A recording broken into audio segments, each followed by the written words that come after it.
오늘 이 새벽에 우리에게 주시는 하나님의 말씀은 구약성경 시편 13편 1절로 6절까지 말씀입니다. 하나님의 말씀 구약성경 시편 13편 1절부터 6절까지 말씀을 함께 받도록 하겠습니다. 여호와여, 어느 때까지니이까? 나를 영원히 잊으시나이까? 주의 얼굴을 나에게서 어느 때까지 숨기시겠나이까? 나의 영혼이 번민하고 종일토록 마음에 근심하기를 어느 때까지 하오며, 내 원수가 나를 치며 자랑하기를 어느 때까지 하리이까? 여호와 내 하나님이여, 나를 생각하사 응답하시고 나의 눈을 밝히소서.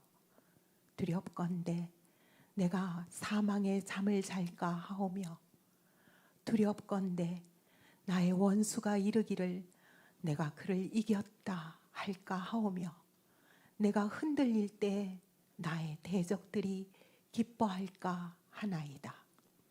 나는 오직 주의 사랑을 의지하여 싸우니 나의 마음은 주의 구원을 기뻐하리이다. 내가 여호와를 찬송하리니 이는 주께서 내게 은덕을 베푸심이로다. 아멘. 풍기도의 영성, 무슨 이야기를 하는지 아마 궁금해 하실 텐데요. 안 가르쳐 드릴 겁니다. 끝나는 시간에 잠깐 말씀을 드릴 거고요. 힌트를 드린다면 기도에 관한 말씀입니다. 여러분, 구약 성경은 오경, 역사서, 시가서, 예언서 이렇게 네 덩어리로 되어 있습니다. 오경은 5권이죠. 창세기, 출애굽기, 레위기, 민수기, 신명기.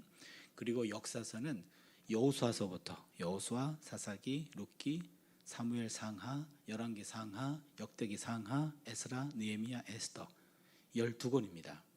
그래서 오경과 역사서는 17권이 되죠. 오경과 역사서는 하나님이 역사 속에 남긴 하나님의 행동이 기록되어 있고, 그리고 예언서는 이사야, 예레미야, 에스겔, 이사야, 예레미야, 예레미야가 에스겔, 다니엘, 그리고 호세아부터 말라기까지 12권, 토탈 17권. 여기도 17권이네요. 예언서는 하나님이 예언자를 통해서 주시는 말씀.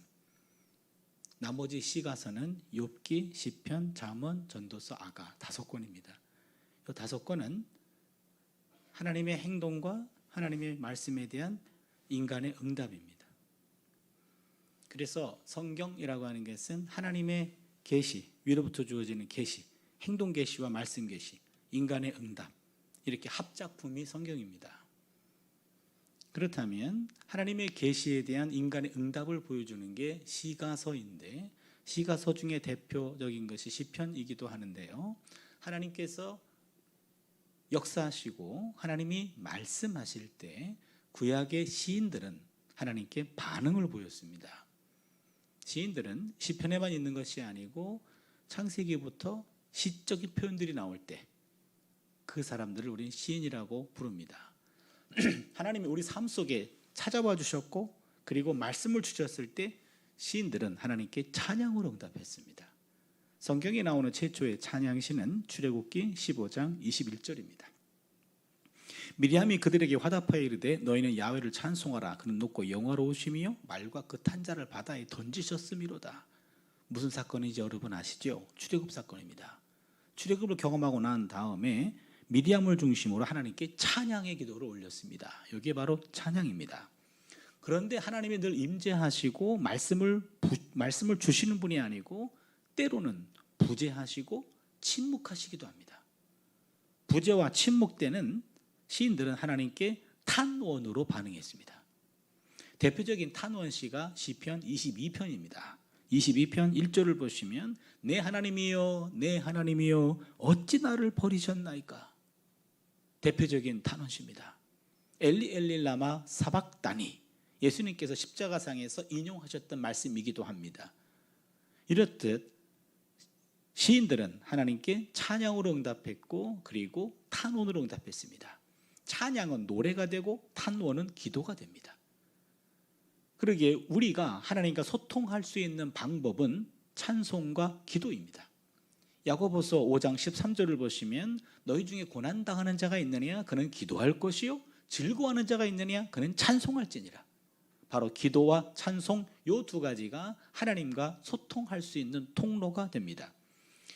우리가 오늘 앞서 읽었던 시편 13편 대표적인 탄원시입니다. 누가 읽으셨나요? 근데 예? 장로님이요? 아유, 제가 깜짝 놀랐습니다. 13편의 시인의 마음을 충분히 공감하고 이렇게 읽으신 것 같았어요. 그래서 제 설교보다 나은 것 같습니다. 대표적인 탄원시인데요. 이 탄원시는요, 여러분 오늘 잘 들으셔야 됩니다. 탄원시는 개인적으로 하나님께 답답한 마음으로 기도할 때 드리는 시예요.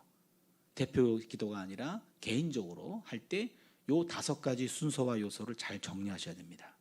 첫 번째는 하나님을 부릅니다. 하나님. 두 번째는 불평합니다. 탄원이죠. 그리고 세 번째는 간구합니다. 그리고 네 번째는 신뢰를 고백합니다. 그리고 5번째는 찬양합니다. 쉽게 얘기해 볼게요. 하나님 부릅니다. 하나님 불평합니다. 나 죽을 것 같아요. 간구합니다. 살려주세요. 신뢰를 고백합니다. 그리하실 거죠? 찬양합니다. 할렐루야. 이렇게 됩니다. 하나님 나 죽을 것 같아요. 살려주세요. 그리하실 거죠? 할렐루야. 이렇게 됩니다. 여러분 시편 13편 다시 한번 보겠습니다.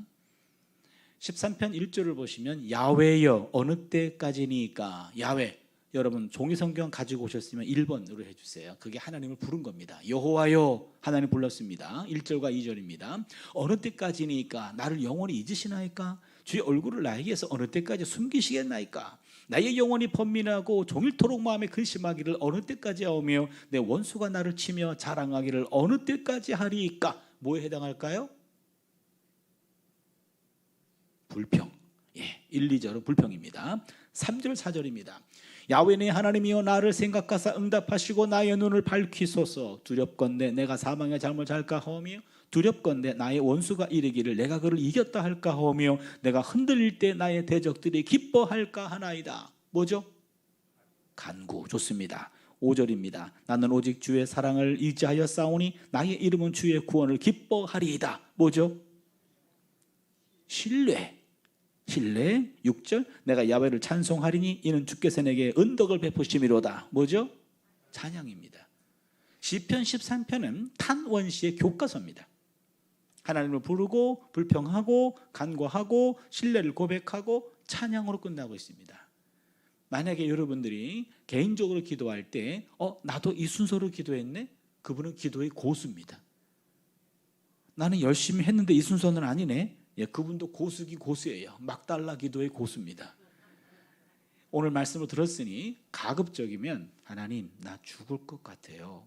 살려주세요. 그리하실 거죠? 할렐루야. 이 순서를 잘 기억해 주시기를 바랍니다.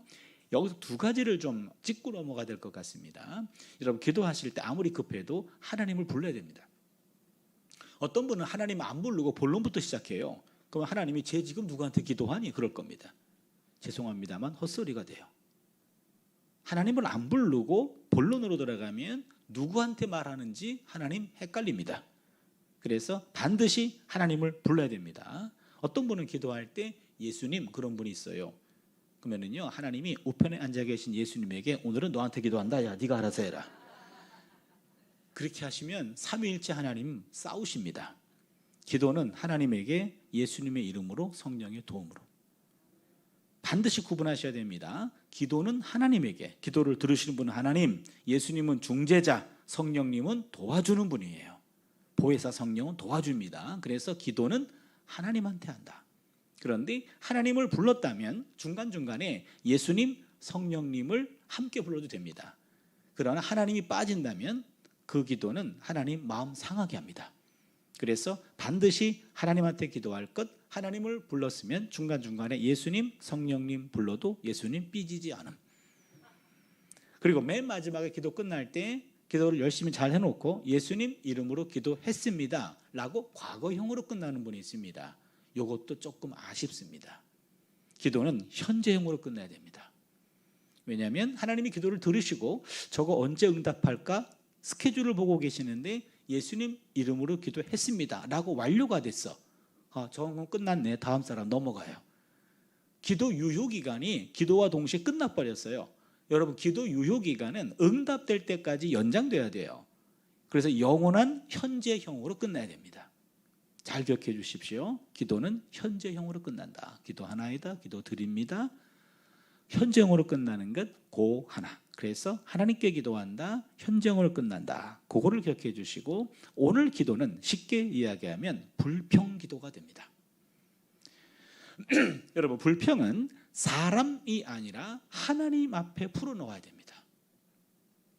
13편의 시인은 불평이 생길 때 당사자를 찾아가서 따지지 않았습니다. 10편 13편은 그 불평거리를 가지고 하나님 앞에 나왔습니다. 시인은 사람이 아니라 하나님께 따집니다. 그게 바로 1절과 2절입니다.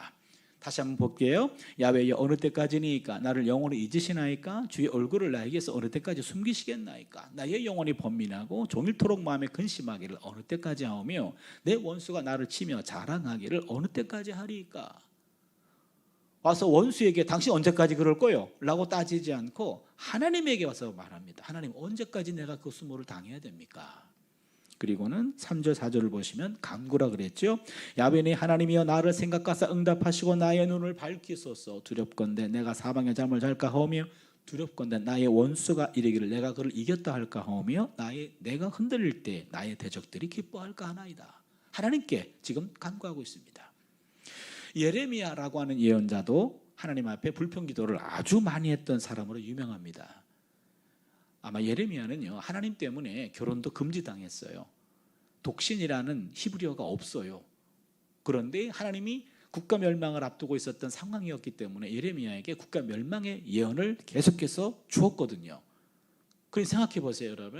여러분 우리나라가 곧 망합니다. 근데 며칠 뒤에 제가 결혼합니다. 이 말이 됩니까? 안 돼요. 모든 예언자 가운데 국가 멸망을 경험했던 유일한 예언자가 예레미야입니다. 그러니까 예레미야는 국가 멸망 시기에 활동했던 예언자로서 참 불행했던 시절에 활동했습니다. 그러다 보니까 결혼도 금지당했고 그 입에 주어진 말씀은 국가 멸망이에요. 우리나라가 망한다는 얘기입니다. 바벨론이 쳐들어오는데 항복하라는 메시지예요. 누가 그 메시지를 반기겠습니까? 국가적으로는 반역자로 찍혔고 같은 동양 사람들은 우리 고향을 망신 주는 사람이라고 해가지고 바로 그를 제거하려고 했고 가족들도 이해를 못했습니다. 그러니 예레미야가 유일하게 따질 수 있는 분은 하나님밖에 없었어요. 그래서 하나님께 와가지고 엄청나게 불평을 쏟아냈습니다. 예레미야 12장 1절을 보시면은요, 악한 자의 길이 형통하며 반역한 자가 다 평안하면 무슨 까닭입니까? 하나님, 악한 자가 형통하고 반역한 자가 다 평안했습니다. 나를 해코지하고 나를 넘어뜨리려고 나를 죽이려고 하는 사람들이 있는데 그 사람들은 점점 형통해요. 평안해요. 난 점점 힘들어집니다. 하나님 이게 뭡니까? 하나님께 따지고 있어요. 예레미야 15장 15절을 보시면 주를 위하여 내가 부끄러움 당하는 줄을 아시옵소서. 하나님 때문에 내가 지금 부끄러움 당하는 거 하나님 아셔야 됩니다. 하나님께 엄청나게 따지고 있습니다. 그런데 하나님은 예레미야의 이런 불평기도에 대해서 내 이놈 내 입을 닫아라 이렇게 책망하지 아니하시고 오히려 더 기도하라고 격려하세요. 너는 예레미야 33장 3절이죠. 너는 내게 부르짖으라. 내가 내게 응답하겠고 내가 알지 못하는 크고 비밀한 일을 내게 보이리라 하시면서 하나님께 따지는 기도를 하나님이 계속하라고 얘기하십니다. 욥이라고 하는 사람 우리 어젯밤에 나누었잖아요. 욥이 엄청난 고통을 당했을 때 하나님 앞에 와가지고요, 욥이 엄청나게 불평합니다.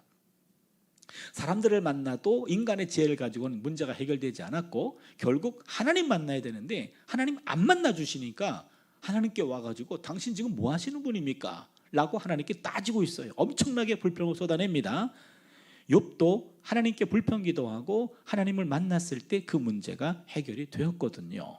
하박국이라는 예언자도 마찬가지입니다. 하박국 1장 2절을 보시면 야훼여 내가 부르짖어도 주께서 듣지 아니하시니 어느 때까지니까 언제까지 내가 똑같은 기도를 가지고 하나님께 부르짖어야 됩니까? 하나님 듣고는 계십니까? 라고 하나님께 따지고 있습니다. 구약 성경에 나오는 신앙의 거장들, 오늘 13편 다윗의 시입니다. 그리고 예레미야, 욥, 하박국, 이런 신앙의 거장들이 하나같이 불평을 사람들에게 쏟아붓지 않았고 하나님께 토해냈습니다. 불평은 사람에게 하는 것이 아닙니다. 불평은 하나님에게 하는 겁니다. 불평과 불만이 사람들에게 향하면 분자가 돼요. 불평분자, 불만분자가 됩니다. 그러나 불평과 불만이 하나님을 향하면 기도가 됩니다. 이게 신비예요. 같은 내용인데 사람에게 하면은 불평분자가 되는데 하나님에게 하면은 기도가 됩니다. 그러기에 불평은 기도의 상위에 올려놓아야 합니다. 불평은 단순한 골칫거리가 아니고 알고 보면 기도거리입니다. 내 안에 갑자기 불평이 치밀어 오릅니까? 누구든지 만나기만 해 라고 사람 기다리지 마시고 여러분이 하나님에 찾아가시고 하나님 앞에 무릎을 꿇고 하나님께 기도할 때임을 깨달을 수 있기를 바랍니다. 하나님께 불평하면 결국 그것이 기도가 되기 때문에 그렇습니다. 불평이 기도로 채워지면 한순간에 감사와 찬양으로 바뀝니다. 이게 또 신비입니다. 13편의 시인 하나님 앞에서 불평과 간구의 기도를 드렸습니다. 그런데 마음이 한순간에 바뀌는 걸 경험합니다. 그게 5절이었습니다. 13편 5절을 보시면 나는 오직 주의 사랑을 의지하여 싸우니 나의 마음은 주의 구원을 기뻐하리이다 하면서 갑자기 신뢰를 고백했죠. 그리고는 하나님 앞에서 불평하고 탄원하고 통곡의 기도를 하던 시인은 갑자기 신뢰를 확신하고 신뢰를 확신하자마자 하나님이 내 기도를 응답할 것이다 라는 그런 믿음을 갖고 이제는 자연스럽게 감사와 찬양으로 넘어가면서 마지막 6절을 보니까 내가 야훼를 찬송하리니 이는 주께서 내게 은덕을 베푸심이로다 라면서 찬양으로 끝나고 있습니다. 개인 탄원시에서 개인 탄원시 하나님 불렀고 불평했고 간구했고 신뢰를 고백했고 그리고 찬양으로 끝나잖아요. 여기에서 분위기가 3번 4번이 분위기가 확 바뀝니다. 1번 울면서 기도합니다. 하나님 나 정말 죽을 것 같습니다. 살려주셔야죠. 여기까지 울면서 합니다. 그런데 그리 하실 거죠 할렐루야 할 때는 신뢰 확신하면서 분위기가 확 바뀝니다. 여러분 울면서 기도하다가 나중 끝날 때 웃으면서 찬양으로 끝나는 경험 몇 번 하셨죠? 그렇죠? 왜 그러세요? 기도하다가 미쳤습니까? 울면은 끝까지 울든지 왜 바뀌어서 웃으면서 끝납니까? 요게 기도한 자만이 맛보는 하나의 신비의 은혜인데요. 요 부분 기도하다가 갑자기 분위기가 바뀝니다. 요거에 대해서 조금 더 고급지게 표현하면 개인 탄원시에 나타난 분위기 급변에 관한 연구, 개인 탄원시에 나타난 분위기 급변의 동인에 관한 연구. 그래서 우리 구약학자들은 이 시편 연구에서 왜 뭔 일이 있었길래 분위기가 바뀌었는가 요거에 대한 연구를 많이 했습니다. 여기에서 3가지 이론을 여러분과 함께 나눠보려고 합니다. 아마 처음 들어보셨을 것 같아요. 성경에 없는 내용이고 성경에 있는 것들을 분석한 학자들의 결론이기 때문에 그렇습니다. 첫 번째입니다. 미래 구원 사건의 선취 이론. 미래 구원 사건의 선취 이론. 말뜻을 보면 미래에 일어날 구원 사건을 선취해가지고 미리 고백했다 이 말인데요. 여러분 불평 중에 하나님께 기도하면 어느 순간 자신이 갖고 있는 문제가 해결될 것이라고 하는 확신에 이르게 됩니다. 인간적 불평이 기도를 통하면 하나님의 영으로 세례를 받아서 어느 순간 불평이 사라지고 그 자리에 감사로 채워집니다. 사실 불평은 환경에서 나오는 것이 아니라 마음에서 나옵니다. 기도도 마음에서 나옵니다. 그래서 기도하면 환경보다 마음을 변화시킵니다. 그 응답은 아직 현실화되지 않았습니다. 하지만 기도자의 마음은 이미 해결될 것이다 라는 확신으로 가득 차게 됩니다. 이러한 신뢰 확신이 기도자로 하여금 미리 감사와 찬양을 표현하도록 하는 겁니다. 미래에 일어날 구원 사건을 미리 선취해서 구원 사건을 현재화하는 겁니다. 미래의 에너지를 선취해서 현재 사용하는 겁니다. 아직 이루어지지 않았지만 이루어질 것이라는 확신을 가지고 그 확신 속에서 기도가 바뀌는 거예요. 이게 미래 구원 사건의 선취 이론. 두 번째는 과거 구원 사건의 회상 이론입니다. 불평 중에 하나님께 기도하면 기도 중에 과거의 이와 유사한 경우에도 하나님이 응답해 주셨다라는 구원 사건, 이것이 갑자기 떠오르게 됩니다. 근데 과거에는 이보다 더한 고단한 인생길이었고 더 힘든 일이었는데 하나님이 응답해 주셨어요. 근데 많은 세월이 지나가면서 내가 망각했어요. 근데 문제가 생기자 집중 기도하다 보니까 그게 생각이 나네요. 그렇다면 과거의 더 큰 문제를 해결하신 하나님이 이 문제도 해결해 주시겠네 라는 생각이 들면서 과거 구원 사건을 회상하면서 과거에 경험했던 그 은혜를 다시 오늘 재활용하게 되는 거죠. 그래서 기도가 바뀌는 겁니다. 이게 과거 구원 사건의 회상 이론입니다. 마지막 세 번째는요, 현재의 분산된 에너지 결집 이론입니다. 이게 무슨 얘기냐면 갑자기 감당하기 어려운 문제가 발생하면 인생이 올스톱합니다. 문제에 온 신경을 빼앗기면서 문제는 실제보다 더 커 보입니다. 자신은 작아 보입니다. 여러분 생각해 보세요. 문제가 생겼습니다. 그러면 가던 길을 멈추게 됩니다. 그리고 문제만 생각합니다. 문제에 들어갑니다. 문제에 포위됩니다. 그러면 사방에 문제가 되고 문제는 커 보이고 나는 작아 보여요. 그러면서 문제 앞에 있는 사람들은 무기력해지고 무능해집니다. 이때 하나님께 기도하면 내면에 자리 잡고 있었던 기본적인 에너지들이 다시 모아집니다. 문제 앞에서 우리는 기본적인 에너지가 흩어진다고요. 그런데 기도하면 흩어진 에너지가 모아집니다. 여러분, 우리 몸에는 면역 체계가 있어가지고 몸이 건강하면 웬만한 질병이 들어와도, 바이러스가 들어와도 퇴치가 됩니다. 왜? 기본적인 에너지가 있어요. 그런데 문제가 생기면 에너지가 흩어져요. 그런데 흩어진 에너지를 모아주는 것이 기도다라는 얘기입니다. 현재 분산된 에너지를 결집합니다. 그렇게 되면 문제가 실제의 크기로 작아집니다. 자신의 내면이 커집니다. 그리고 강해집니다. 당당하게 감당할 수 있는 힘이 내면에서 솟구칩니다. 기도는 현재 분산된 내면의 에너지를 결집시켜서 웬만한 문제는 넉넉히 감당하게 해줍니다. 그렇다면 기도는요, 미래에 일어날 구원 사건을 미리 선취해가지고 현재 활용할 수 있고, 기도는 과거에 경험했던 구원 체험을 회상함으로 현재화해서 다시 재활용할 수 있고, 기도는 내 안에 있는 흩어진 에너지를 모아줌으로 이걸 통해서 문제를 대체할 수 있다. 이 세 가지 에너지 중에 한 가지만 끌어와도 문제는 해결할 수가 있는 거죠. 이게 기도입니다. 사실 기도라고 하는 것은요, 엄청난 선물이고 엄청난 능력입니다. 예수님께서 기도로 귀신 들린 아이들을 고칠 때 제자들이 질문합니다. 마가복음 9장 28절을 보시면 우리는 어찌하여 능히 그 귀신을 쫓아내지 못하였나이까? 아니, 예수님은 하시는데 왜 우리는 안 됩니까? 그 얘기입니다. 아니, 예수님과 우리가 3년 동안 동고동락하면서 같은 것 먹고 같이 자고 늘 같이 했는데, 아니 예수님에게 왜 그런 능력이 왜 우리에게는 없습니까? 그걸 묻는 겁니다. 예수님이 마가복음 9장 29절에서 기도 외에 다른 것으로는 이런 종류가 나갈 수 없느니라. 기도 외에 다른 것으로는 이러한 종류가 나갈 수 없느니라. 이 말씀입니다. 바로 기도입니다. 기도 이외에 다른 능력이 없다. 기도는 엄청난 에너지를 불러들이는 거룩한 스위치입니다.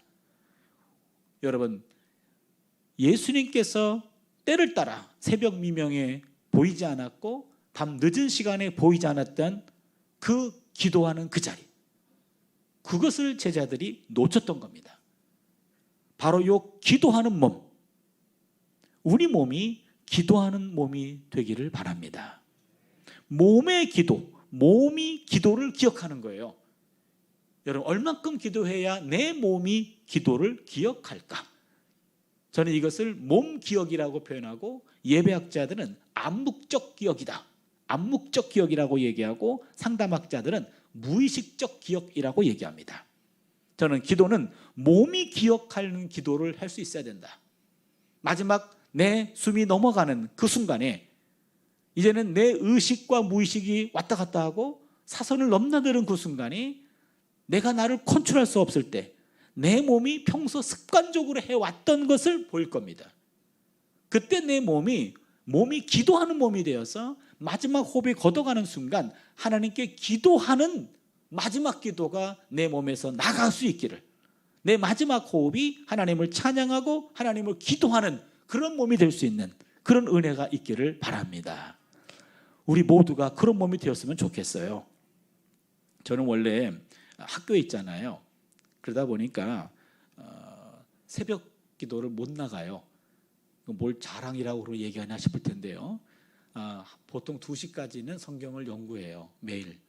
그러다 보니까 새벽 그 시간에는 저는 그냥 이불 속에서 입신하고 있어요. 그러다 보니까 새벽 기도를 매일 해야 되는 친구 목사들이 야 너는 언제 기도하냐 야 그렇게 얘기합니다. 야 그러면 제가 그러죠. 야 기도는 호흡인데 너는 호흡을 꼭 새벽에만 하냐? 기도는 늘 하는 거야. 이렇게 얘기하죠. 근데 그렇게 말하는 사람 치고 기도하는 사람 못 봤어요. 제가 그랬거든요. 저는 모태신앙인이고요. 60년 이상을 교회를 다녔어요. 한평생 신앙인으로 목사로 그리고 목사 후보생들을 가르치는 신학교 선생으로 살아가고 있는데 최근 몇 년 전부터 고민이 생겼어요. 기도에 대한 고민이었어요. 하나님, 내가 지금 제대로 기도하고 있는 건가요? 기도를 좀 가르쳐 주세요. 그런데 저를 가르쳐 줄 사람이 없어요. 그래서 스스로 공부해야 돼서 박사과정에 구약의 기도라는 과목을 제가 개설했어요. 구약의 기도 세미나를 한 겁니다. 내가 하고 알고 싶었어요. 문헌을 뒤졌더니 전 세계 구약학자 중에 기도에 관한 관심 있는 사람이 한 5명 정도밖에 없어요. 제가 그 넘버 5 안에 들어갔어요. 그래서 독일어 자료, 영어 자료를 쭉 모아가지고 한 학기 세미나를 했습니다. 스위스에는 어떤 학자가 구약의 기도, 구약의 중보기도라는 책으로 그런 주제로 박사 논문을 쓴 게 있었어요. 한 800페이지쯤 되더라고요. 그 책을 구입해가지고 학생들과 함께 첫 페이지부터 끝 페이지까지 다 번역해가면서 한 학기 동안 세미나를 했습니다. 많이 배웠어요. 그런데 여전히 시원하지가 않아요. 이게 단가? 그래서 우리말로 번역되거나 우리나라의 영성가들이나 기도자들이 쓴 전문 도서를 모아봤습니다. 한 40-50권 되는데 틈틈이 읽어봤어요. 아, 이런 것도 있구나. 많은 걸 배웠어요. 그런데 여전히 뭔가 부족하게 느껴졌어요. 이게 단가? 고민이 생겼습니다. 그래서 이게 단가? 기도는 책으로만 배울 수 있는 것이 아니고 기도는 기도로 배워야 되겠다 해서 2015년 3월에 우리 가족들이 있는 제가 가족들이 다니는 교회 그 옆으로 이사를 갔어요. 왜냐하면 퇴근 시간에 기도하려고요. 퇴근 시간은 뭐 6시도 퇴근하고 8시도 퇴근하고 뭐 9시도 퇴근, 10시도 퇴근하고 그러는데 때로는 11시에 퇴근할 때도 있어요. 그러면 교회 12시 가까이 해서 제 자리가 있어요. 기도 자리 찜해놓고 거기서 기도하는 겁니다. 여러분 그거 재밌어요. 교회에서 내 자리가 있어요. 기도하는 자리. 거기 앉아서만 기도하는 겁니다. 그 자리가 기도가 제일 잘 돼요. 그래서 퇴근하면 그 자리에 가서 거기서 기도합니다. 하루 일과를 하나님께 늘 아뢰면서 기도하죠. 그런데 말이에요. 기도는 대화라기보다는 기도는 사귐이에요. 대화인 건 맞아요. 그러나 대화가 다가 아닙니다. 때론 너무나 피곤해가지고 그냥 몸살 날 것 같아서 바로 그냥 가고 싶지만 그러나 하나님과 약속했기 때문에 그 자리에 앉아 있어요. 그날은 한마디도 기도 못해요. 내 마음속에는 하나님 내가 와 있는 것만으로도 하나님 기뻐하세요. 그리고 대화라 그러면은요, 아니 너무 짜증나요. 평소 내가 매일 기도했는데 하나님 한마디도 말 안 하잖아요. 그렇죠? 근데 그날은 당신이 말해야지. 나도 말할 수 없는데. 근데 여전히 그분은 침묵하셔요. 아무 말씀도 안 하셔요. 그런데 갑자기 하나님이 이렇게 품어주는, 하나님이 깊이 안아주는 그것을 느껴요. 아하, 이심전심이 되고 기도는 사귀는 거구나. 대화라기보다는 사귀는 거예요. 하나님과의 사귐을 쌓아가는 겁니다. 이것이 쌓아지게 되면 말하지 않아도 이심전심으로 마음이 소통되고 내가 문제가 있을 때 내가 굳이 요청하지 않아도 하나님이 개입하시는구나. 아, 요게 기도예요. 어느 날 학교에 전화가 왔어요. 어느 신문사의 무슨 뭐 국장이나 뭐 그런 것 분이래요. 아무개 신문사 아무개 국장입니다. 예, 어떻게 전화하셨습니까? 혹시 교수님 어느 고등학교 나오셨죠? 예, 맞습니다. 저도 거기 나왔습니다. 그러세요? 그 몇 년에 나오셨죠? 예, 저도 그 해에 나왔습니다. 그래요? 그리고 3학년 때 8반이었죠? 예, 저도 8반입니다. 그래요? 그럼 담임 선생님 누구였죠? 예, 맞아요. 우리 담임이었어요. 그렇습니까? 그러면 우리 친구네요. 그러네요. 그러면은 반말해도 되겠니? 그래요. 그래서 그래라. 그런데 왜 전화했니? 그랬더니 돈 좀 꿔줄래? 그래요. 아니 지금 40년도 넘어가지고 전화 와가지고 누군지도 모르겠어요 사실은. 근데 모든 정황이 우리랑 같은 반 친구예요. 누군지는 모르겠어요. 근데 40년 만에 전화해가지고 돈 꿔달라는 돈이 꿔집니까? 실례하지만 누구세요? 그럴 거 아니에요. 그런데 늘 전화하고 소통하는 친구 목사가 있는데 어느 날 갑자기 전화를 안 해요. 그럼 제가 전화하죠. 야, 뭔 일 있냐? 그랬더니 좀 뭔가 일이 좀 생겨서 내가 다 끝나면 나중에 전화할게. 끊었어요. 기분이 나빠요. 문제가 생겼는데 나한테 연락도 안 한 것도 기분 나쁘고, 내가 전화했는데 문제가 끝나고 나중에 얘기할게 끊는 것도 기분 나쁘고, 다시 걸죠. 야, 너 뭔 일인데? 정말로 지금 큰일이라 내가 바빠가 전화를 못하겠어. 끊었어요. 또 끊었어. 다시 전화 걸죠. 야, 너 지금 무슨 문제인데? 그랬더니 가만히 두는 게 날 도와주는 거야. 그건 또 뭔 소리요? 그리고 내가 막 야단을 칩니다. 과연 너에게 나는 어떤 존재냐? 너 어떻게 그럴 수가 있냐? 네가 어려우면 나한테 연락해야 되는 거 아니야? 무슨 문제야? 라고 막 야단칩니다. 그러면은 사실은 뭐 이러저러한 뭐 문제가 좀 있어서 복잡해져서, 그러면 그분의 일부분은 내가 좀 한번 알아볼게. 제가 알아가지고 앞장서겠죠. 왜? 사귐이 있는데. 그렇잖아요. 그런 사이가 아닌데. 여러분, 하나님께 갑자기 전화하셔가지고 하나님 이거 들어주세요. 그럼 하나님이 실례하지만 누구세요? 이러시면 안 돼요. 기도는 문제가 있을 때만 하는 게 아니고요. 문제가 없을 때 사귀어야 돼요. 계속해서 사귐을 쌓아가는 겁니다. 그래서 잠정 결론, 기도는 사귐이다. 기도는 기도로 배운다. 톰 라이트라고 하는 유명한 신학자가 있는데, 우리 삶과 하나님의 삶은 동떨어진 것이 아니다. 성경에서 땅과 하늘이라고 부르는, 땅은 우리 실제고 하늘은 하나님의 실제인데 서로 꼭 들어맞도록 만들어졌다. 하늘과 땅이 꼭 들어맞는다는 거예요. 뭐라고 얘기하냐면 하늘과 땅이 실제로 만나는 핵심 장소 중에 하나가 기도다 그랬어요. 놀라운 통찰입니다. 하늘과 땅이 만나는 요 포인트가 기도라는 거예요. 요 기도를 통해서 하늘의 것이 땅으로 내려오고 땅의 것이 하늘로 올라가는 통로가 되는 게 기도다라는 겁니다. 신과 인간이 만나는 자리가 기도의 자리입니다. 바로 그 기도, 요 기도를 우리가 몸으로 기억해야 됩니다. 내 몸이 기도하는 몸이 될 수 있기를 바랍니다. 우리 숙제는 이제부터 내 자리를, 기도의 자리를 찜해놓고 그 자리를 매일매일 와서 10분도 좋아요, 5분도 좋아요. 거기에 와서 하나님께 인사하고 그리고 일상을 정리하는 겁니다. 새벽에 해도 좋고 밤에 해도 좋고 낮에 해도 좋고 시간을 정해놓고, 여러분 이 교회는, 하나님의 성전은 바로 기도하는 집이라 그랬잖아요. 만인을 위해서 기도하는 집입니다. 만인이 와서 만인을 위해서 기도하는 집, 바로 그러한 교회 될 수 있기를 바랍니다. 여기서 끝나도 되는데 풍기도 설명이 안 됐습니다. 풍기도를 설명하고 말씀을 정리할게요. 류호준 교수님의 일상을 걷는 영성이라는 책에 나오는 내용인데요. 영국 BBC 공영방송 특집 다큐멘터리의 한 장면입니다. 100세 된 한 여자 선생님의 생일 잔치였습니다. 일본 북쪽 홋카이도 삿포로 지방의 산간 지역입니다. 조그만 크리스찬 고등학교가 있었습니다. 매우 오래된 전통을 지닌 학교지만 그 지역은 좀 경제적으로 낙후된 지역인 모양입니다. 그렇기 때문에 자녀들에게 그렇게 교육적으로 서포트가 잘 안 되는 곳이었던 모양이에요. 거기에 오래된 크리스찬 고등학교가 있었고 하나님 사랑, 이웃 사랑이 교훈이었습니다. 거기 여자 선생님이 계셨는데 서예 선생님이에요.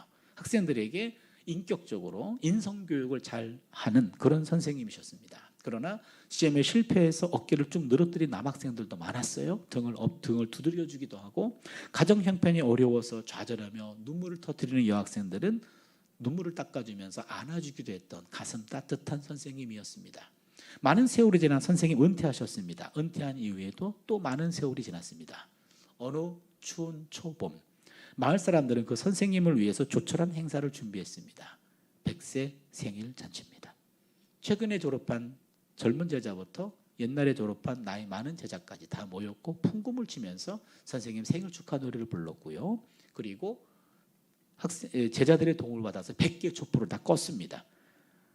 모든 장면을 처음부터 끝까지 필름에 담고 있었던 영국 BBC 기자가 그때 마이크를 갖다 댑니다. 선생님, 지나간 100년 동안의 세월은 참 지나긴 세월인데 그 100년의 세월을 글자로 남기면 어떻게 남길 수 있을까요? 선생님이 먹을 갈았어요. 먹을 갈면서 물끄러미 창문 너머로, 그 당시 그 산에는 아직도 눈이 덮여 있었고 물끄러미 보시다가 드디어 붓에 먹을 묻혔고 그 다음에 거기에 3글자를 남겼습니다. 이쯤 되면 눈치를 채야 됩니다. 그게 풍도기였어요. 우리 설교 제목은 풍기도인데 선생님이 남긴 글자는 풍도기. 풍, 바람 풍자, 도, 길도자, 기, 빌기자, 기도할 기자. 무슨 말입니까? 풍, 바람 부는 도, 길위를 기, 기도하며 살았습니다. 풍도기, 바람 부는 길 위를 기도하며 살았다. 지나간 100년 동안의 길자, 100년 동안에 이 3글자에 담기는 순간입니다. 인생 역전, 100년의 삶이 이 3글자에 담겼어요. 풍도기. 이 글자를 남기고 며칠 뒤 그 선생님은 세상을 떠났습니다. 자신을 가르쳐서 I'm just a little old lady, 그저 작고 초라한 늙은입니다 라고 말했는데 그 특집 다큐멘터리 제목은 A Little Giant Lady. 몸집은 작았지만 영웅적인 부인이었다라는 거죠. 여기서 끝났어요. 제가 곰곰이 생각해 봤습니다. 100년의 세월을 살아간 선생님이 지나간 삶을 돌아보면서 풍도기라고 얘기했다면 우리는 100세를 향해 가고 있습니다. 그렇다면 2번째와 3번째를 바꾸는 것이 우리에게 관계된 것이 아닐까. 무슨 말입니까? 풍기도. 무슨 말이죠? 풍. 인생을 살다 보면은 바람을 만납니다. 바람이 세워지면 우리가 갑자기 길을 잃습니다. 그럴 때 기도하면 도, 잃어버린 길을 찾는다, 이런 얘기죠. 이게 풍기도입니다. 여러분, 바람 없는 인생 없습니다. 직장에 바람이 불고요, 사업에도 바람이 불고, 인간관계도 바람이 불어요. 가정에도 바람이 있어요. 부부관계도 바람이 붑니다. 자녀 바람이 있어요. 건강에 바람이 있어요. 물질에 바람이 있어요. 바람 없는 인생 한 사람도 없습니다. 갑자기 바람이 몰아오면 갑자기 앞이 보이지 않아요. 그때 앞이 보이지 않을 때 기도하면 앞이 보이게 될 줄로 믿습니다. 갑자기 바람이 불어서 길이 막혀버립니다. 그렇다면 기도하면 막힌 길도 뚫리게 될 줄로 믿습니다. 갑자기 바람이 불어서 길이 없어집니다. 그때 기도하면 없던 길도 생기게 될 줄로 믿습니다. 바로 기도는 길을 만듭니다. 여러분, 이번 집회 잃어버린 영성을 회복하자라는 주제를 가지고 우리가 달려가고 있습니다. 어떤 것보다도 풍기도를 기억해 주십시오. 풍기도, 바람 불 때 기도하면 길이 생긴다더라. 여러분, 문제가 되는 것은 그 엄청난 기도의 능력을 하나님 선물로 주셨는데 우리가 기도 훈련이 부족해서 이 기도를 내 몸으로 담아내지 못하는 것이 우리 문제입니다. 이게 잃어버린 영성입니다. 여러분, 이번 집회를 통해서 다시 한번 기도의 영성을 회복해서 풍기도로 어떤 바람이 불어와도 기도를 통해서 길을 만들어 나가는 그런 몸, 그러한 삶이 될 수 있기를 주님의 이름으로 축원합니다. 기도합니다. 하나님, 감사합니다. 이 새벽에 우리를 불러주시고 특별히 잃어버린 영성, 풍기도의 영성을 우리 몸에 새길 수 있도록 도전하시니 감사합니다. 바람 불 때 기도하면 길이 생긴다고 했습니다. 문제는 이 몸이 기도하는 몸이 되는 일입니다. 우리의 과제가 떨어졌습니다. 이 순간 결단합니다. 하나님, 이제부터 시간을 정해놓고 자리를 정하고 기도의 자리는 내가 지키겠습니다. 결단하면서 이 몸이 기도를 기억할 수 있는 그런 몸이 될 수 있도록 은혜를 베풀어 주시옵소서. 예수님의 이름으로 기도드리옵나이다. 아멘. 여러분, 개인적으로 기도하시다가 귀가하시기를 바랍니다.